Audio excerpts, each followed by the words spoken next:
श्री कृष्ण ने बताया धृतराष्ट्र जन्म से क्यों अंधे थे और उनके 100 पुत्र क्यों मारे गए।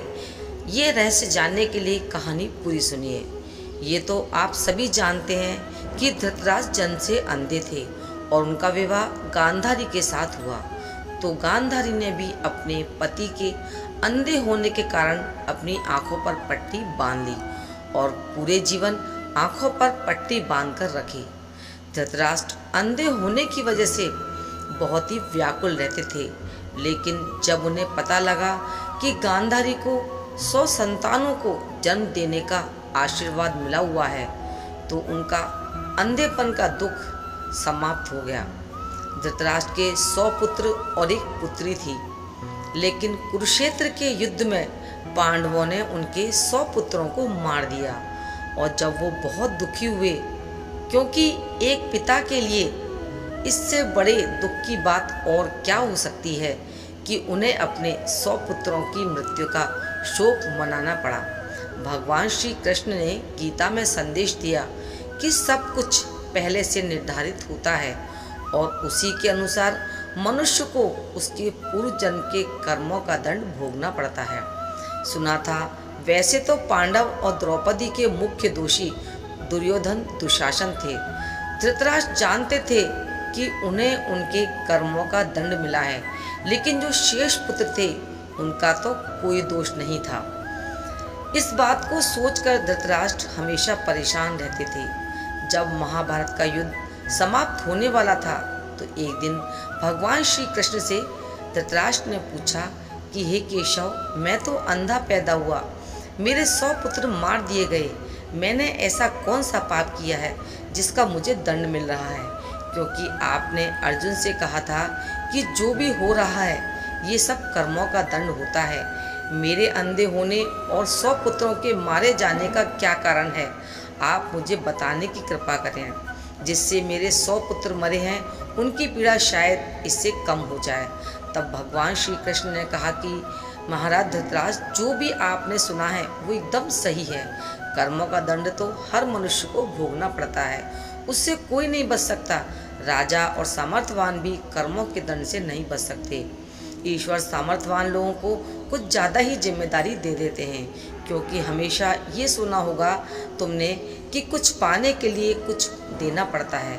तो महाराज, अब आप ध्यान से सुनिए कि आप क्यों अंधे पैदा हुए और आपके 100 पुत्र किन कर्मों की वजह से मारे गए। महाराज, आप इस जन्म में राजा हैं, पूर्व जन्म में भी राजा थे, लेकिन आपने पिछले जन्म में कई पाप किए। ये सुनकर धृतराष्ट्र बहुत ही अधीर हो गए।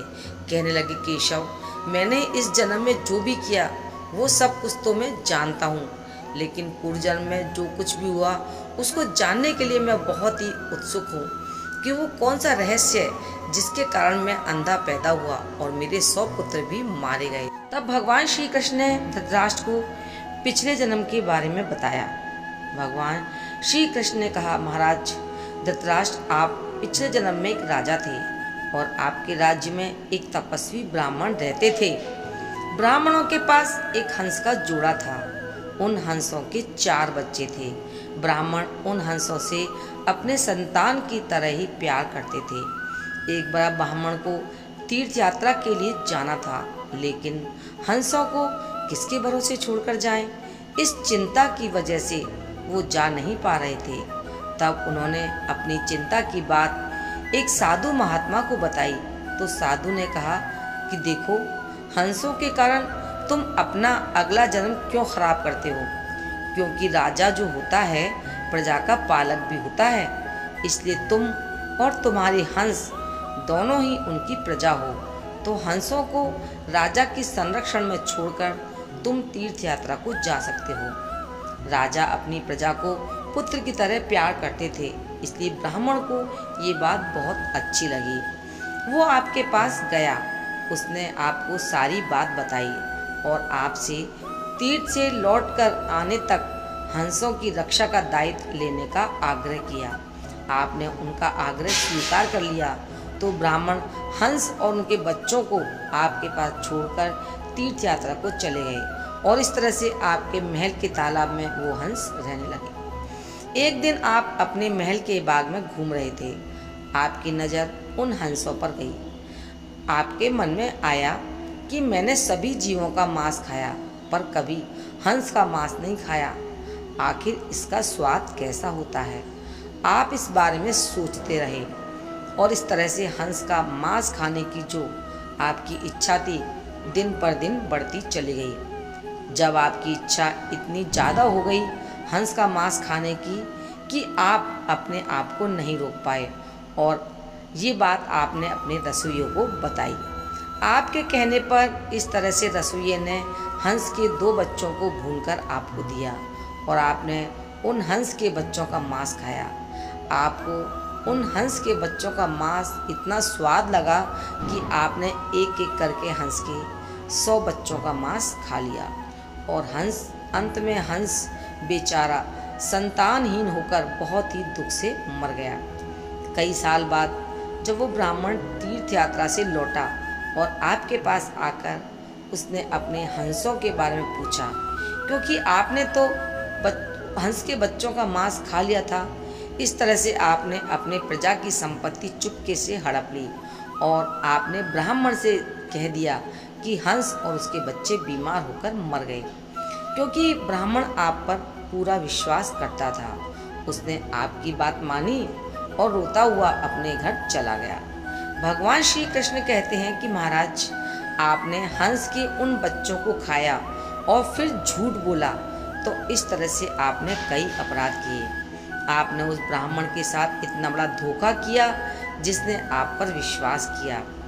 इस तरह से आपने अपना राजधर्म नहीं निभाया और सिर्फ अपनी जिह्वा के लालच में हंस के 100 बच्चों को भूनकर खा लिया। हंस के बच्चे आप पर आश्रित थे, वो असहाय थे। ये बहुत बड़ा पाप है। श्री कृष्ण ने फिर कहा कि महाराज, आपको उन्हीं अपराधों का दंड मिला है। जिस तरह से आपने अपनी जिह्वा के लालच में हंस के 100 बच्चे मारे। ब्राह्मण ने आप पर भरोसा किया था, लेकिन आपने राजधर्म नहीं निभाया। भगवान श्री कृष्ण कहते हैं कि जो आप पर आंख मूंद कर विश्वास करता है, आपने उसके विश्वास को तोड़ा, इसलिए आप अंधे पैदा हुए और हंस ने 100 बच्चों के मरने का दुख सहा। इस तरह से आपको इस जन्म में 100 बच्चों के मरने का शोक करना पड़ा।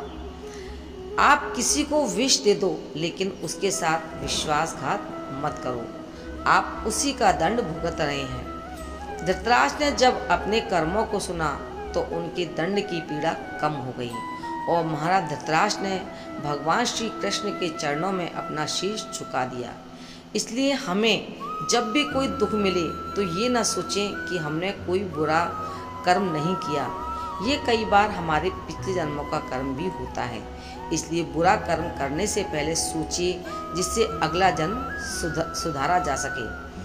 आपको ये कहानी कैसी लगी कमेंट करके ज़रूर बताएं। वीडियो अच्छी लगी हो तो लाइक करें, शेयर करें और चैनल को सब्सक्राइब जरूर करें। राधे राधे।